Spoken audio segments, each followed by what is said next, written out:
मुंबई एक ऐसा शहर है जिसमें आप कितना भी अमीर हो जाइएगा ना तो आपको कोई ज्यादा वैल्यू नहीं देता है, मतलब भौकाल नहीं हो पाता।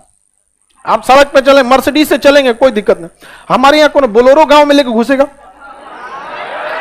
अरे बाप रे, बोलेरो है यार।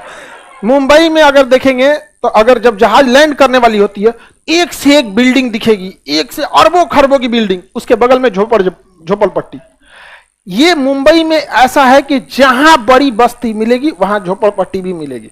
दुनिया की सबसे बड़ी स्लम बस्ती धारावी मुंबई में। मुंबई में करोड़ों का बिजनेस होता है धारावी में, करोड़ों का। जितनी फैक्ट्रीज है, जैसे कोई कंपनी, जो कोई बढ़िया कंपनी है शर्ट बनाती है, तो बटन कहीं ना कहीं लगवाइए, धारावी में दे दी, भैया तुम इसका बटन लगा के दे देना। उसमें छोटे छोटे छोटे छोटे बिजनेस है जो सप्लाई चेन में बहुत हेल्प करते हैं, तो काफी बिजनेस है वहां। तो मुंबई डेवलप भी है, समुंदर से घिरा हुआ है मुंबई। अब मुंबई की ओर उधर से नहीं, पहले इधर से स्टार्ट करते हैं। यहां देखिएगा नागपुर। मुंबई में समस्या ये है, मुंबई में ट्रैफिक बड़ी खराब है, सबसे भयानक। बेंगलोर और मुंबई का जाम रुला देता है मुंबई को। दिक्कत यह है कि मुंबई की एक साइड में समुंदर है, उसमें कुछ नहीं कर सकते हैं, पिछवा पहाड़ है, तो एक ओर से पहाड़ दाब दिया है, एक ओर से समुंदर, और उसी में डेवलप होना है। इसलिए जितनी बड़ी बड़ी बिल्डिंगें देखेंगे मुंबई में, क्योंकि एक्सपेंशन का ज्यादा जगह नहीं है। और दिल्ली में गवर्नमेंट कहती है कि ज्यादा ऊंचा नहीं ले जाने देंगे तुमको, क्योंकि ज्यादा ऊंचा ले जाओगे तो एक ही जगह लोग सिमट जाएंगे। चौड़ा होने दो ताकि हरियाणा, राजस्थान, मध्य प्रदेश के अगल बगल का भी एरिया आए। यहाँ पर ट्विन टावर जो गिराया गया था ना, वो लंबाई की वजह से नहीं गिराया गया था, उसमें नॉर्म्स पूरे नहीं हुए थे, उसमें नॉर्म्स नहीं पूरे हुए। एक बार हम पॉलिटी का क्लास पढ़ा रहे थे, तो उसमें हम लड़कों को समझाए थे, उस समय ये बिल्डिंग गिरने वाली नहीं थी, उसकी 1 साल बाद बिल्डिंग गिरा दिया। उस चीजों को, भाई केस चल रहा था लंबा यहाँ पर, उस समय हम उस बिल्डिंग को बोल दिए थे दिल्ली में है, एक्चुअली वो नोएडा में है, तो बहुत दूरी नहीं है, वहां से 10 किलोमीटर दिल्ली है, तो अमूमन किसी को दिल्ली। तो अभी क्या है कि वो बिल्डिंग गिर गया तो लोगों को हाईलाइट हो गया, अरे भैया गिर गया वहां पे।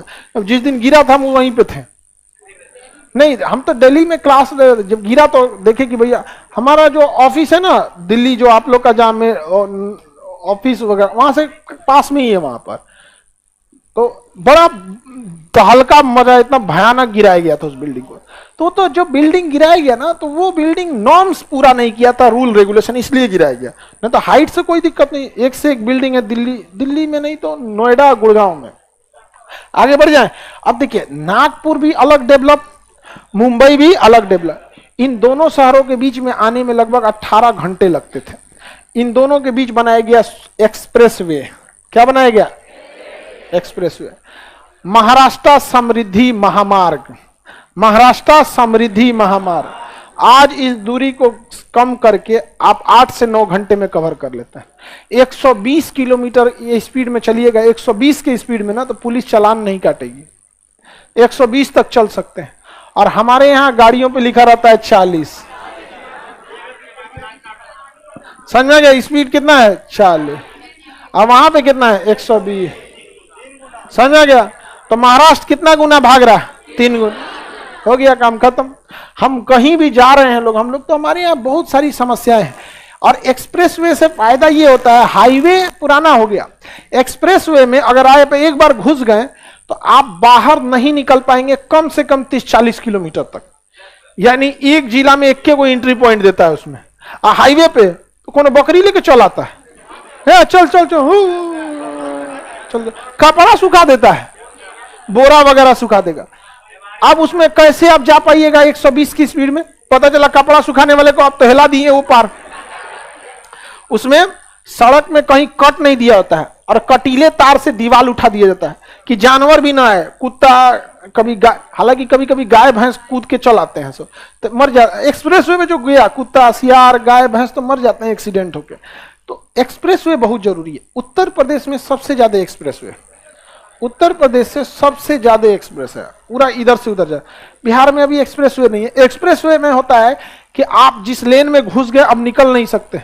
गलती से अगर आपको मुड़ना था और नहीं मुड़े ना, हो गया 30-40 किलोमीटर काम हो गया, अब आप चलते रहिए। तो वहां 30-40 किलोमीटर पता भी नहीं चलता है। 30-40 किलोमीटर 15-20 मिनट में निकल जाता है धड़ाम से।